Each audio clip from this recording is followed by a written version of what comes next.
Hello everybody, my name is OJ and you're most welcome back to Wavy Nation. Today we have something we're going to talk about and I want your involvement in this. And the major question you have is President Museveni involved in the wealth of Hamis Kigundu? Is it realistic that he has amassed all this wealth in a short time? Before going any further, I need you to go below and subscribe to this channel. First of all, let's know who Hamis Kigundu is. Hamis Kigundu is a Ugandan millionaire who has amassed his wealth from a portfolio of trading and investment companies all over Uganda, the United Kingdom, and of course the United States of America.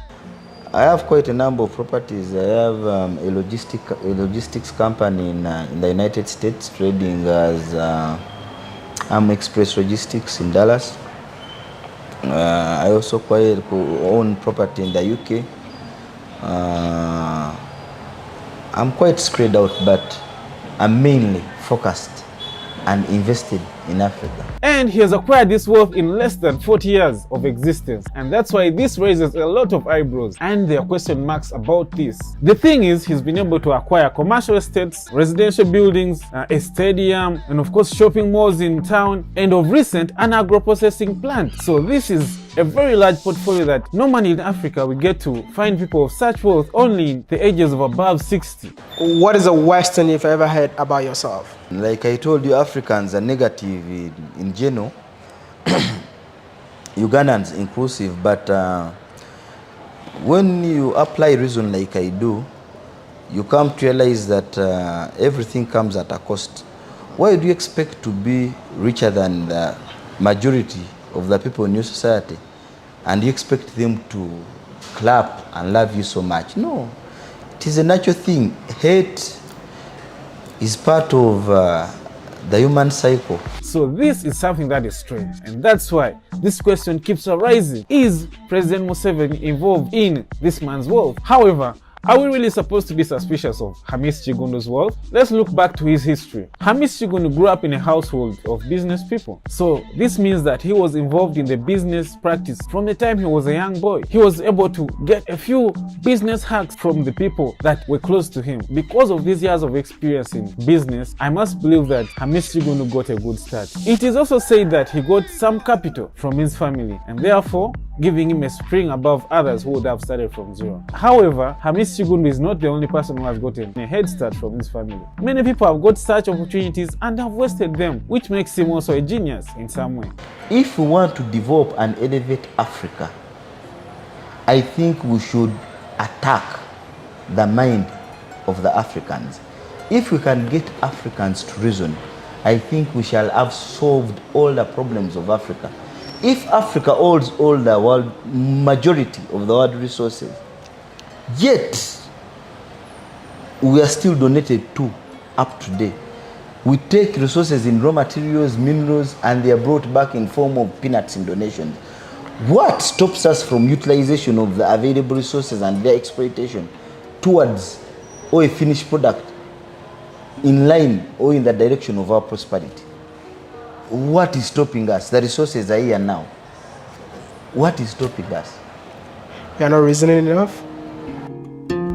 From Hamis Kigundu's family history, it shows us that there is a culture that was groomed into him from start. This is something that lacks in many Uganda families. Most times parents separate their work life from their home life and therefore they do not involve their children in their businesses. However, people like Hamis Kigundu were involved in their parents' businesses and that made them a little more better in business than probably many people. Because of this, many people find it hard to fit in the normal world after education at school. However, I would like to relate this family culture and tradition that Hamis Kigundu's family instilled in him from childhood to families of the Indians, the Somalis, and of course the Jews. Certain values like accountability, values like the need to become better as human beings day by day, values that we need to be part and parcel of the development of our societies other than just onlookers, which is something that is so wide in the black community that people do not influence their children to be part of problem solving in their communities from a tender age. This makes us realize that Hamis Kigundu is different from his upbringing. I wouldn't advise anyone to look for deals. I would advise anyone to work hard, to do businesses, because deals are temporary, short term and fast. But businesses are, yes, slow, but you know, becoming rich is all about a constant productive chain. If someone can be productive, that's what amounts to wealth. Wealth is gradual and it's not done overnight. Anyone can get money, but not everyone can get wealth. Wealth cannot be inherited. Wealth cannot be grabbed in a deal. Money in a deal is as good as buy an expensive car, show off. But if you're looking for real substance in terms of wealth, you have to take one step at a time. You have to identify something that is productive, that can pull you from one level to another. If you are to build an empire, it is one step at a time. From such families, people get to learn practices in business that get to help them in the future. And of course, when we talk about this, you realize that Hamis Kigundu's story is not very different from Aliko Dangote's story, the richest man in Africa. Dangote. Dangote also grew up from a family that was mainly business oriented, in a way that his uncle was very, very enterprising and gave him a head start in life with some capital. I must say, it should be believable because it is relatable even in other countries in Africa. People who get to this level get to look at life in a bigger picture. They get to look at their communities and ask themselves, what are our problems? And because of those problems, these people get to structure solutions for their communities. And from those solutions is where they get to capitalize and of course gain a lot of money from these communities. If you ask me what does Africa need to do to develop, I'll tell you things like unity. We cannot unify physically if we haven't unified in the mind. These borders are only physical.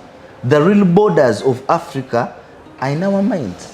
But we fail to reason even on the simplest things. Africa would have one unified flag. Africa would have a free trading zone. Africa would be traveling on one passport.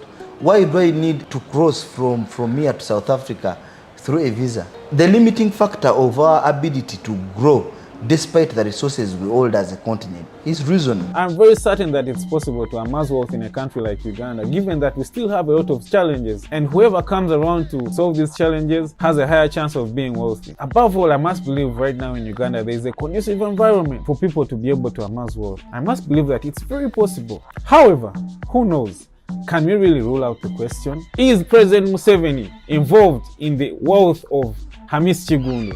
I am an independent individual and a private member of the society. I don't hold any public funds. When you say government, if you mean that the government has put in place the right prevailing circumstances under which a reasonable man like me has been able to exploit the prevailing circumstances like security and freedoms to make it to where I am today, it is 100% true. And if you have any thoughts about this, comment below and tell us what facts you have. Give us your argument. See you next time in the next video.